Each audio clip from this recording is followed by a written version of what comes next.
Hey all, you might notice a lack of an overlay today, and that's because this isn't a rant as the usual bit. Instead, I figured I'd touch on a topic that I is near and dear to my heart, and that is role-playing over webcam. Now, there's a few things that you can end up doing to actually enhance this experience, and I wanted to end up sharing this with you. So, get comfortable, and let's get started.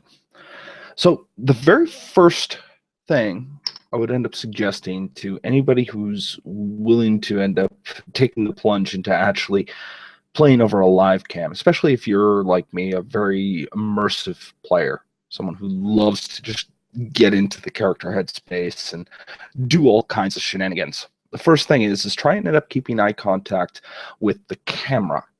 I know that's sometimes tricky to do.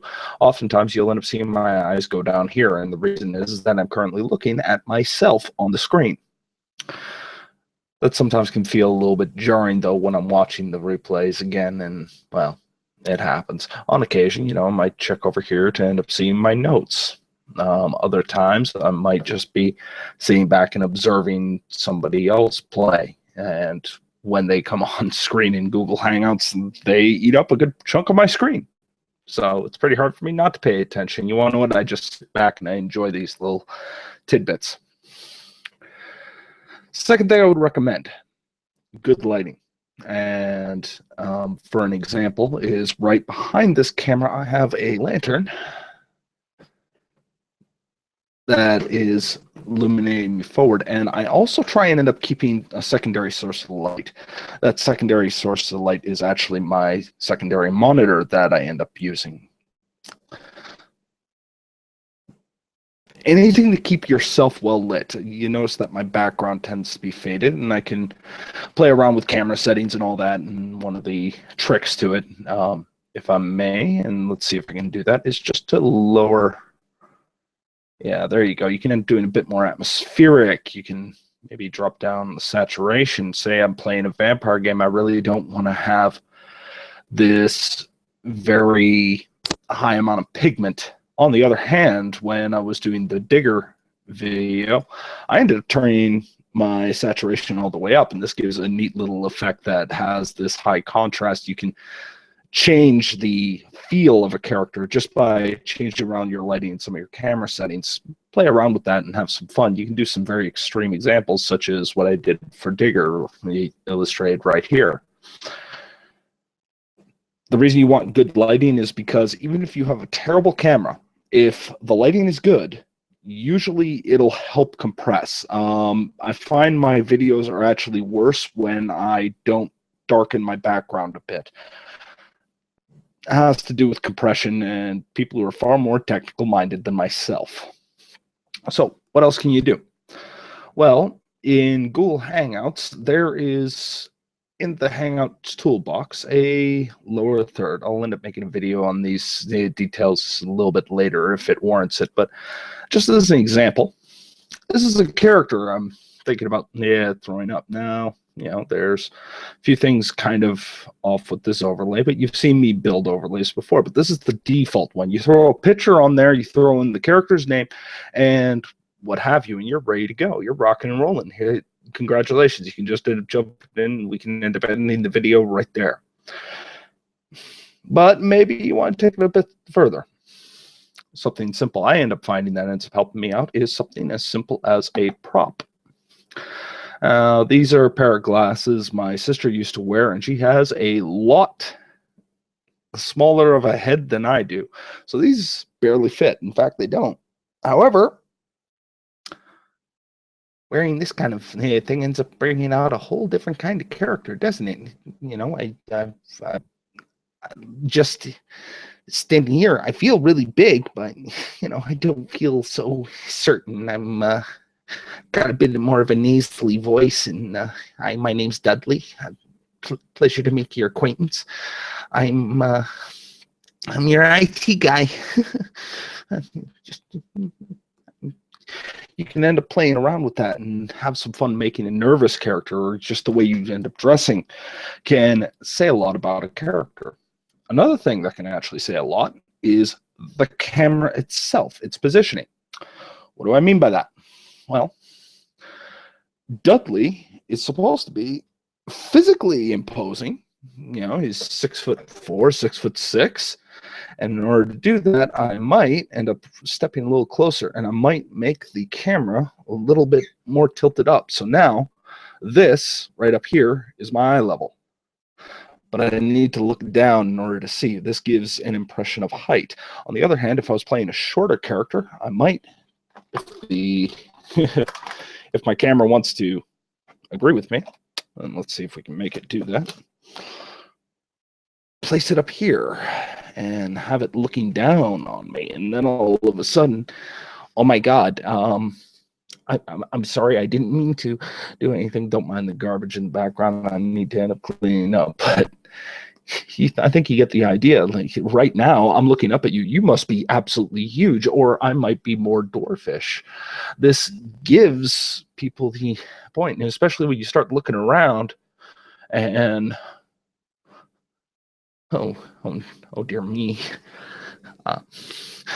I'm sorry, big guy, but can you tell me how to get out of here? This place is making me a little nervous.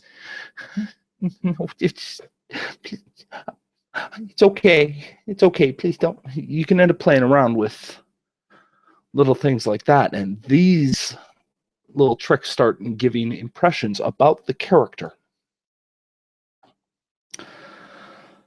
Another thing I like to do is I like to build overlays. Now, I didn't have a lot of time to build an overlay, but let's throw one up.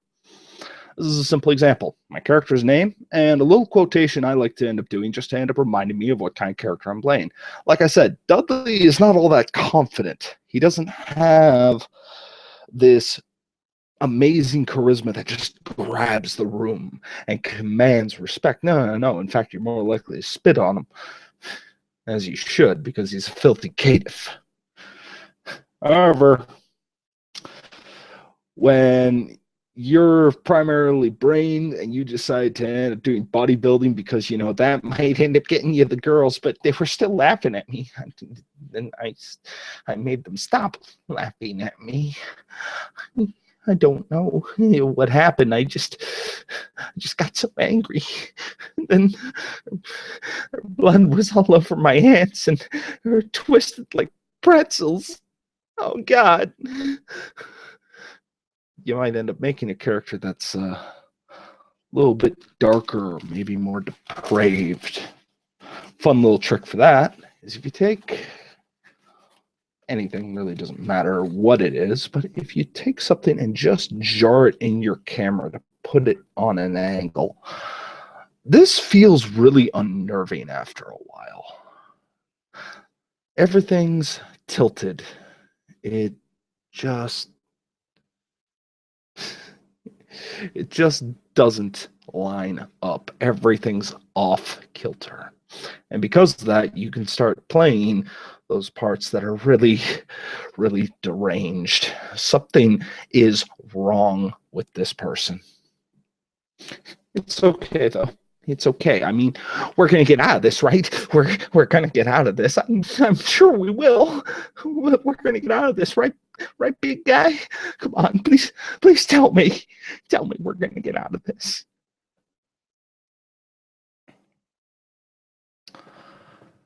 With a few camera tricks, you can start to end up making those RPG sessions of yours really pop. And the reason that they do this is not only for your benefit, but in fact for the players. The other players are going off of what's on your screen, their screen more importantly, and they'll watch. And there's something a little bit less nerving when I'm speaking like this. It's a lot less engaging because it feels like I'm reading off a script or I'm doing something else.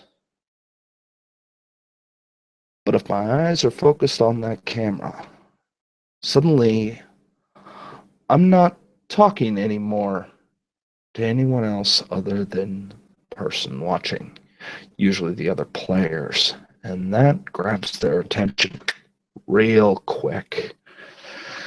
It's that maintain eye contact situation, except this time you're kind of faking it because you're constantly looking into this little black bead you call a camera. It helps. Last trick, distance. See, the thing is that if I'm back here and I'm making grandiose gestures, which this works really well for grandiose gestures, you can just let your arms fly and have a whole bunch of big grandiose statements, and you feel a little bigger because you are able to move so much more. You can become so much more animated back here. And the other player gets to feel a lot more relaxed. Why? Because this is a safe distance. The best way I can describe it is that the distance between characters, if you want to keep this in mind, is you to the camera doubled.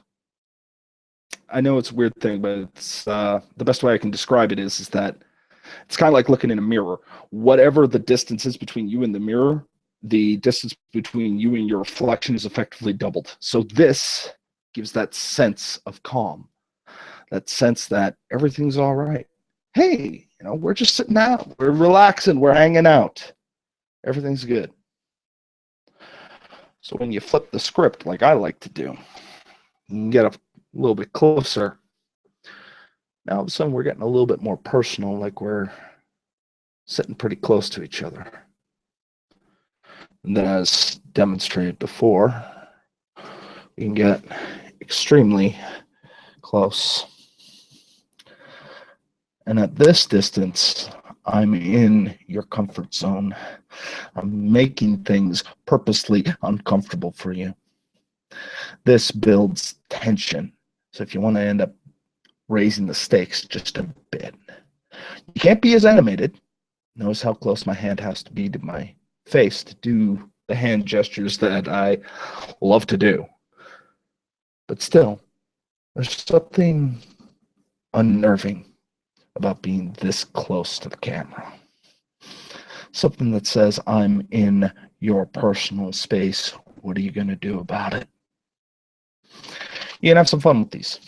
So, there's some basic camera tricks, some ideas that you might want to end up taking. If you're ever going to end up doing a role-playing session over Google Hangouts or maybe over Skype, video chat, who knows?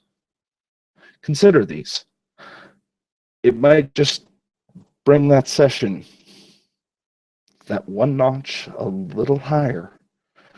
And I'm all for better games. If you found this helpful, press the like button. If you enjoy this kind of content, feel free to hit subscribe. Pretty sure the button's down there somewhere. And if you have any particular topics you'd like to have me discuss or any questions you'd like for me to answer, feel free to drop a question or two in the comments. I like to read them from time to time. Until next time.